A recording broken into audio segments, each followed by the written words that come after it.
दोस्तों मैं हरीश जोशी आपका स्वागत करता हूं अपने रूफटॉप ऑर्गेनिक्स गार्डन में। और दोस्तों आज मैं बात करने जा रहा हूं अपने फेवरेट प्लांट की। जी हां, आप देख रहे हैं जो लगा हुआ है मेरे सामने, रखा हुआ है मैंने अपने रूम के अंदर, और यह है मेरा अरिका पाम। दोस्तों अरिका पाम सभी को पसंद होता है, ना सिर्फ मेरे को, शायद आपको भी पसंद हो। और हम सब इसको खरीद के लाते हैं, नर्सरी से भी खरीद के लाते हैं। आप देख रहे हैं ये प्लांट मैंने अभी मंगाया है, ये मैंने अभी उर्वान से मंगाया हुआ है। देखिए अभी मैंने इसको रिपोर्ट भी नहीं किया हुआ है, तो इसकी इनकम्प्लीट इन्फॉर्मेशन मैंने इसमें रिपोर्ट करने जा रहा था, तो मैंने सोचा कि आपके साथ ये वीडियो शेयर कर लूं। तो इसकी आज मैं आपको कंप्लीट इन्फॉर्मेशन देने जा रहा हूं। इस प्रकार से आप अपने प्लांट को लगाएंगे और इसकी देखभाल करेंगे तो आपका प्लांट सालों साल चलेगा, आपका प्लांट मरेगा नहीं। आप इसको रूम में रख सकते हैं अच्छी तरह से। बाहर तो ये प्लांट आपका रखे रखे अच्छी तरह से चल पड़ता है, कोई ज्यादा इसको नहीं होती है, दिक्कत नहीं होती है। लेकिन दिक्कत तब होती है जब हम इसको रूम के अंदर रखना स्टार्ट कर देते हैं, आपका प्लांट मरना स्टार्ट हो जाता है। क्योंकि ये पूरी तरह से इंडोर प्लांट नहीं है दोस्तों, क्योंकि अगर आप इसको लगातार इंडोर में रखे रहेंगे तो कहीं ना कहीं आपका ये प्लांट धीरे धीरे ग्रोथ कम ले लेगा या फिर मरेगा। तो आपको इसको आपका सही इसके रखने की जगह हो, सही इसकी फर्टिलाइजर हो, इन सब चीजों के बारे में हम आज बात करने जा रहे हैं। तो दोस्तों अगर अभी तक आपने हमारे चैनल को सब्सक्राइब नहीं किया है तो आप हमारे चैनल को सब्सक्राइब कर लें, क्योंकि ऐसे ही अलग प्रकार की सब प्रकार की वीडियोस, चाहे वो किचन गार्डन से संबंधित हो, फ्लावर से संबंधित हो, इंडोर प्लांट से संबंधित हो, हम सभी आपके साथ लाते रहते हैं और पूरी जानकारी आपको देते हैं, जिससे कि आप इन सब चीजों में निपुण हो सके। हमारी कोशिश है कि आप भी गार्डनिंग में सीख सकें। तो इसी इसको आगे बढ़ाते हुए हम ये चैनल के थ्रू आपको सारी चीज इंफॉर्मेशन दे रहे हैं। और अगर फिर भी आपको कोई डाउट है तो आप अपने कमेंट्स में लिख के हमसे पूछ सकते हैं। तो वीडियो को लाइक अवश्य करा करें दोस्तों, तो आप लाइक करते हैं तो हमें भी अच्छा लगता है। और अपने दोस्तों के साथ भी इसको शेयर करिए और नोटिफिकेशन बेल को जरूर ऑन कर लें, जिससे कि आपको पता लग जाए कि हमारी वीडियो आपके पास आ गई है। तो आगे बढ़ते हैं। तो सबसे पहले बात ये होती है कि दोस्तों जब हम नर्सरी जाते हैं, क्योंकि हम अरिका पाम को अपने घर पर अपने आप नहीं लगा सकते हैं। ऐसा नहीं है कि इसकी कटिंग से लगा लेंगे या इसकी कोई बीज आता हो, ऐसा कुछ नहीं है दोस्तों। इसको हम मल्टीप्लाई कर सकते हैं। ऑफ कोर्स हम इसको मल्टीप्लाई कर सकते हैं जब आपका अरिका पाम काफी घना हो जाता है। जैसे आप ये देख रहे हैं, ये जब लाए थे तो 2-3 थे, अब देखिए कितने घने होके इसमें 6-7 बन गए हैं। तो बरसात के दिनों में हम क्या कर सकते हैं, इनको अलग अलग करके एक एक पॉट पर लगा सकते हैं। लेकिन उससे क्या होगा कि जब मैं इसको 5-6-3-4 गमलों में लगाऊंगा तो वो छोटे छोटे हो जाएंगे। हालांकि वो समय समय से, क्योंकि इसकी ग्रोथ बहुत धीरे धीरे होती है, तो 1-2 साल बाद वो प्लांट में हमारे पूरी अच्छी तरह से कुछ इस प्रकार से हो जाएंगे। लेकिन फिर वो 2 साल तक आपका काफी समय ले लेगा। तो बेस्ट यही है कि आप अपनी नजदीकी नर्सरी में जाइए, या आप इनको ऑनलाइन भी मंगा सकते हैं। जैसे कि मैंने आपको बताया, ये देखिए उर्वान से मैंने इसको मंगाया है और ये बहुत अच्छा प्लांट मेरे को मिला है, बड़ी अच्छी हेल्थ है इसकी। तो दोस्तों ये आप इसको, इस प्लांट को ऑनलाइन भी मंगा सकते हैं। लेकिन जब आप ऑनलाइन मंगाते हैं या नर्सरी में जाते हैं तो 2-3 चीजों का आपको विशेष रूप से ध्यान रखना है।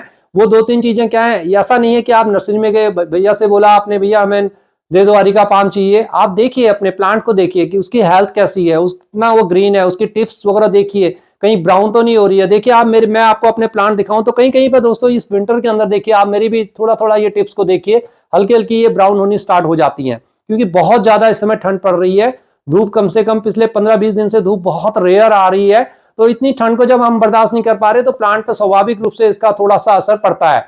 लेकिन जैसे ही फरवरी का महीना आएगा और ये अच्छी से अच्छा मौसम इसको मिलेगा तो इसकी ग्रोथ भी थोड़ा होगी। फरवरी से लेकर अक्टूबर नवंबर तक ये प्लांट हमारे नॉर्थ इंडिया में खासतौर पर अगर मैं बात करूं तो बहुत अच्छी ग्रोथ लेता है। बरसात के दिनों में आप इसको ऑफकोर्स मल्टीप्लाई कर सकते हैं, अगर जैसे मैंने आपको बताया। तो नर्सरी में जब आप जाते हैं तो आप उसकी टिप्स वगैरह को देखिए और कुछ इस प्रकार से, जैसे नीचे देखिए, ये अगर आपको ये सब वहां पर मिल रहे हो इस प्रकार से, ये कुछ नीचे से आपकी ये टहनियां खराब हो रही हो, तो उस प्लांट को आप चूज ना करें। एक हेल्दी प्लांट लीजिए जिसकी पत्तियां अच्छी हों, जो ग्रीन हो, और बिल्कुल देख लीजिए कि जब आप वो ला रहे हो तो इस प्रकार से बिल्कुल नई नई ब्रांचें उनकी आई हुई हो ग्रीन में, इस प्रकार से आपको खुद ही पता लग जाएगा।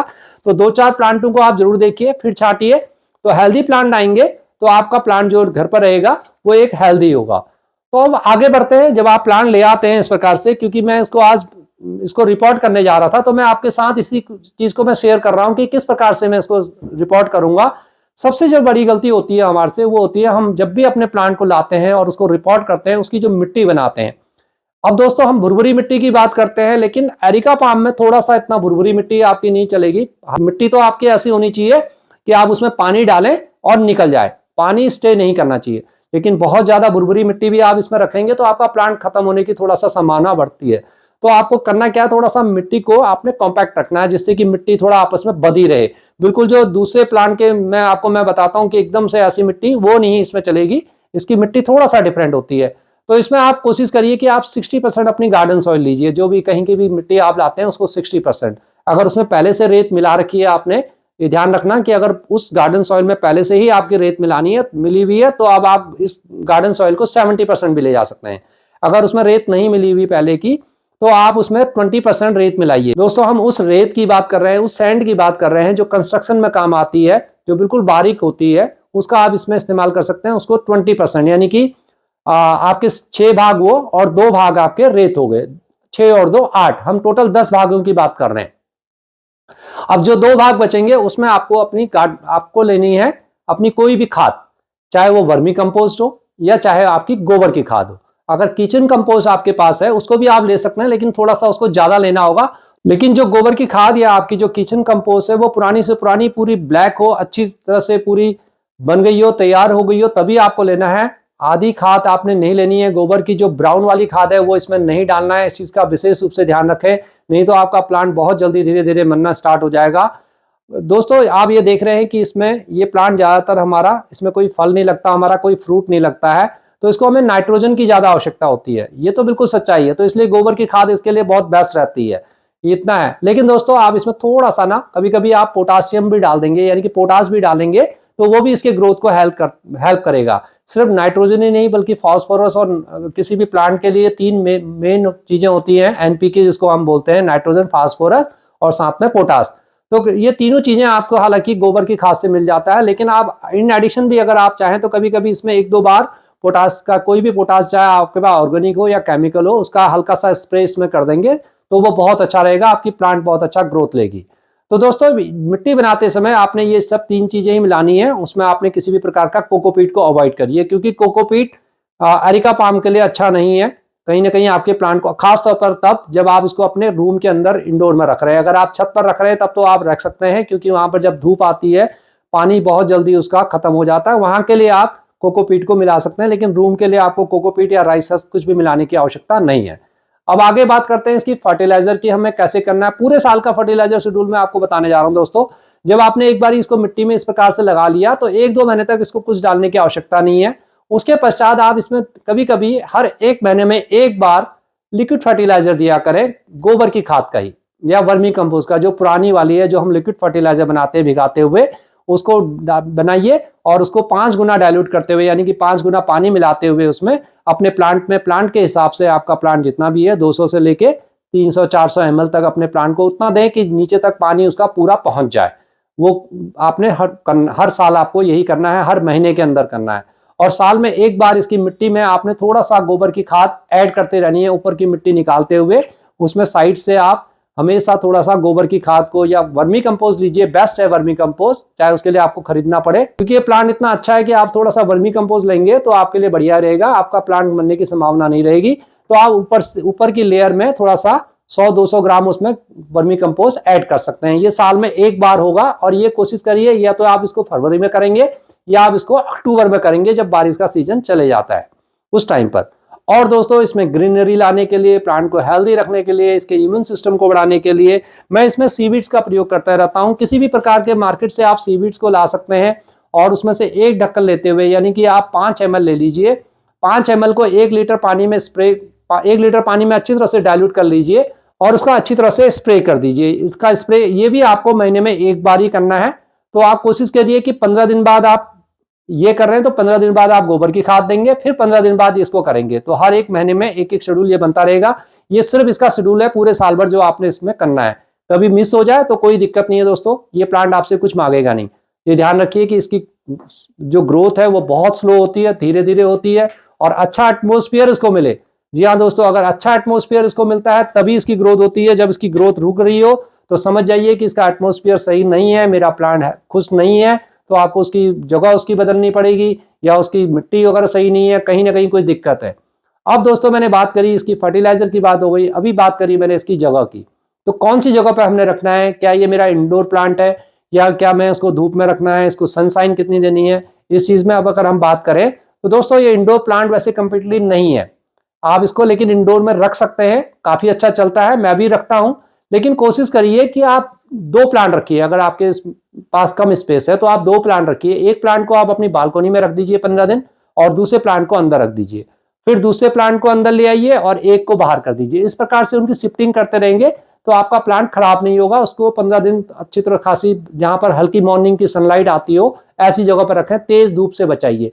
तेज धूप में आप इसको रखेंगे, इसकी पत्तियां बर्न होनी स्टार्ट हो जाएंगी, इस चीज का ध्यान रखें। दोस्तों आपने बगीचों में या दूसरे पार्कों में देखा होगा, कई बार ये अरेका पाम लगे होते हैं, लेकिन उनका इम्यून सिस्टम छोटे से ही बहुत बन जाता है, तो वो तेज गर्मी को भी बाद में सह लेते हैं और वो धरती पर होते हैं, तो वो तब भी उनकी लीव्स थोड़ा थोड़ा तो फर्क पड़ता ही है, तब भी गर्मियों में उनकी लीव्स भी जल जाती हैं। लेकिन आप अपने प्लांट के साथ ऐसा ना होने दें, इसलिए मॉर्निंग की सिर्फ 2 घंटे 3 घंटे की सनलाइट जो होती है वो इसके लिए इनफ होती है। तो अब अगर आप इसको रूम में रख रहे हैं तो ऐसी खिड़की पर, विंडो में, दोस्तों आप सामने मेरी विंडो देख रहे हैं, मैं वहां पर इसको रखता हूं, उस पर्दे को हम उठा देते हैं। अभी विंटर है, विंटर की वजह से मैंने उसको नीचे किया हुआ है, तो वहां पर रोशनी भी आती है और हवा भी आती है। थोड़ा सा खिड़की खोल के रख देते हैं तो वहां पर ये मेरा प्लांट बिल्कुल खुश रहता है। तो ऐसी ही जगह आपको चूज करनी है, या आपकी बालकनी के साइड में कहीं पे भी रखिए इसको, या आप अपने स्टेयरकेस पे भी इसको रख सकते हैं। अगर वहां पर हल्की हल्की आपकी धूप आती है, वहां पर हवा का पैसेज रहता है, तो वहां पर ये प्लांट आपका बहुत खुश रहेगा। और अगर आप अपने छत पर इसको रख रहे हैं तो कोशिश करिए किसी शेड के नीचे रखें, या जब बहुत ज्यादा गर्मी हो या बहुत ज्यादा ठंड हो तब आप उसको वहां से रूम अपनी छत से हटा दीजिए, दूसरी जगह इसको प्लेस कर दें। तो ये इसकी रखने की बात हो गई। अगर इस प्रकार से आप करेंगे, आप देखेंगे कि आपका प्लांट ग्रोथ भी लेगा और कभी खराब भी नहीं होगा। अब जो सबसे इंपॉर्टेंट दोस्तों, जहां हमारे ये अरेका पाम मरते हैं, वहां पर हम बात करें तो वो होती है इसकी वाटरिंग। दोस्तों मेरे से भी कई बारी गड़बड़ हो जाती है, मैं इसमें पानी देना भूल जाता हूं, या कई बारी ज्यादा पानी तो नहीं होता लेकिन कई बारी हम पानी देना भूल जाते हैं, क्योंकि ये मेरे इंडोर रहते हैं, मेरे को अपने ऊपर छत में भी देखना होता है, तो कई बारी गड़बड़ हो जाती है, ऐसा नहीं है। लेकिन कोशिश करिए कि इसकी पानी जब भी आप डालें 3 से 4 दिन में, या मौसम के हिसाब से, जैसे आजकल विंटर है तो 10 से 15 दिन के अंदर इसको पानी चाहिए होता है। लेकिन आप तब भी उसका उंगली लगा के देख लीजिए, आपको पता लग जाएगा कि आपकी सॉइल कैसे है। आपको ऐसे टच करना है, ये देखिए इस वक्त इसकी गीली मिट्टी है, ये सबकी गीली मिट्टी है, तो आपको तब तक इसमें पानी नहीं डालना है जब तक कि ये बिल्कुल सॉइल एकदम टाइट से आपको लगने लगे और आपको लगे कि अब इसकी मिट्टी सूख गई है। इतनी जल्दी आपका प्लांट कम पानी में मरेगा नहीं, लेकिन हाँ ज्यादा ही आप इसको कम कर देंगे तो ये थोड़ा सा इसको शॉक लगता है, और इससे क्या होगा, ये अपनी जो पत्तियां हैं ऊपर से थोड़ा थोड़ा ब्राउन करनी स्टार्ट कर देगा। जैसे आजकल बहुत ज्यादा ठंड है तो आप देखेंगे कि हर एक किसी के अरेका पाम में देखिए आप, थोड़ा थोड़ा इसकी पत्तियां जो है आपको ब्राउन होनी जरूर मिलेंगी, वो सच्चाई है दोस्तों। ये तो आप इस प्रकार से सीजर से इनकी जो टिप्स हैं इनको इस प्रकार से हटा सकते हैं, जिससे कि आपका प्लांट देखने में भद्दा ना लगे। आप इस प्रकार से करेंगे तो आपके प्लांट की एक अच्छी शेप भी आ जाती है। तो आपको क्या करना है, अपने अरेका पाम को अपने वॉशरूम में ले जाना है और इस प्रकार से महीने या 15 दिन के अंदर इसको अच्छी तरह से नहला देंगे। इससे क्या होगा कि इसके अंदर की जितनी भी धूल है, जितनी भी डस्ट है, ये सब साफ हो जाती है। और दोस्तों आप ये कपड़े से भी कर सकते हैं, लेकिन उसमें बहुत समय लगता है, तो बेस्ट यही रहता है कि आप इस प्रकार से इसको नहला दें। इसको इस प्रकार से आप नहलाएंगे तो इसको ये वाटर बहुत अच्छा लगता है। आप देखेंगे कि आपका प्लांट काफी लस ग्रीन रहता है। और इस चीज का विशेष रूप से ध्यान रखें कि जब ये इसकी जो पत्तियां हैं, थोड़ा सा आधा दिन इसको वॉशरूम में रहने दें। जब इसकी पत्तियां पानी पूरा अच्छी तरह से सूख जाए, या आप इसको पंखे के नीचे भी रख सकते हैं, तब इसको अपने ड्राइंग रूम में रखें। क्या होगा कि अगर इसके अंदर वाटर इसी प्रकार से रहेगा और अगर वहां पर आपकी ज्यादा धूप वगैरह नहीं आती है, ऐसे ही रहेगा, तो वो आपके प्लांट को खराब भी कर सकता है। तो आपको कोशिश करनी है कि इसको अच्छी तरह से इसके यहाँ पर सूख जाने दीजिए, इसके पानी को निकल जाने दीजिए, उसके पश्चात ही इसको आपने शिफ्ट करना है। और ये हमेशा आपको रेगुलरली नहीं करना है, इसको महीने में एक बार ही करके देखिए। आप करके देखिए, आपको बहुत आनंद आएगा और साथ में ये प्लांट आपका बड़ा हेल्दी रहेगा। तो आगे बढ़ते हैं।